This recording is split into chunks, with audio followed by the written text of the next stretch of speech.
राहिला आता माझा विषय. मी तर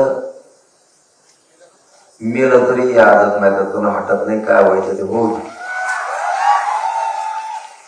त्याचे दुष्परिणाम तू जाणार, मग ते मराठी जाणार. त्याच्यानंतर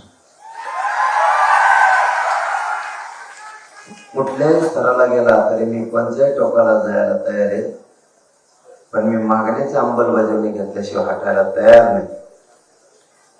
मराठी काय असते हे 350 वर्षानंतर पुन्हा एकदा बघायचं असलं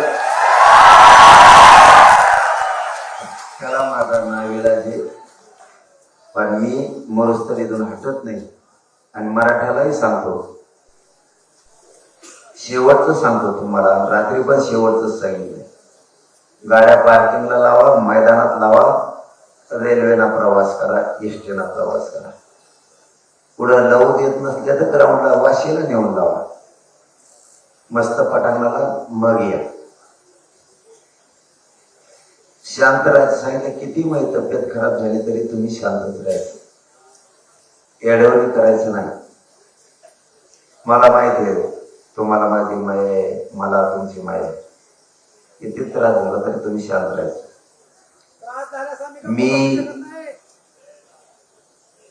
मी मेल्याच्या नंतर तुम्ही तरी पण शांतच राहा, माझं आव्हान.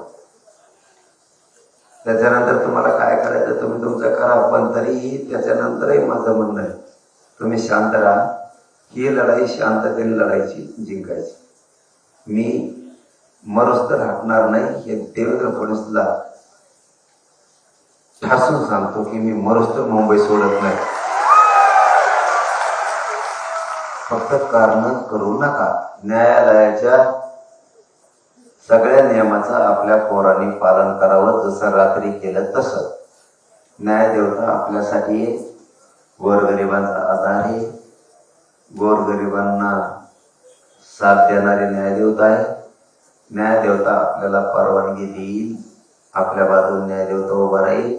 गोरगरिबांच्या लेकराच्या डोळ्याचे आसरू पुसायचं काम न्यायदेवता करील. आपल्या वेदनेत सहभागी न्यायदेवता होईल. न्यायदेवता आपल्यावर अन्याय करणार नाही.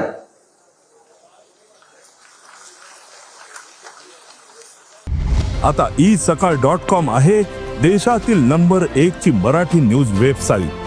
प्रत्येक अपडेटसाठी isakal.com ला नक्की भेट द्या.